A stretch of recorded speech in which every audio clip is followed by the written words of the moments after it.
Kinostudiyani binosiga kirdim. Hovlidan chiqsam shu balkonda tepada on prishol deydi ikkitasi. Eshitmaganday bo'ldimda. Bir paytda ikkitasi tushdi-yu meni ikkita qo'ltig'imdan xuddi jinoiy ish qilganimdek yetalab, zo'rlab olib chiqib ketishdi. Bir xonaga olib kirishdi. Ekran turibdi. Ekranda tasvirlar ko'rinyapti. O'qing dedi. Musaqib. Taniyman bu yigitni, rejissor. O'qidim. Assalomu alaykum, Стиви Синамака. Я в видеосалоне посмотрел кино. Идти называется. Хороший, очень хороший кино. Bu Ruscha-yu dedi.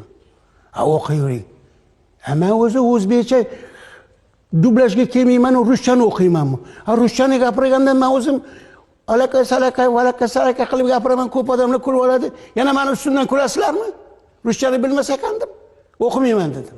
Kinoda birorta kadr o'ynamasdan turib, obraz yaratgan aktyor shu Husan aka bo'ladi. Menga eng yoqqan joyi bor. Ikkita samolyot bir-biri bilan ko'rishadi-yu. Assalomu alaykum. Va alaykum assalom. Politeli. Ana shunaqa joylarini orzu niyat bilan o'qiganmiz.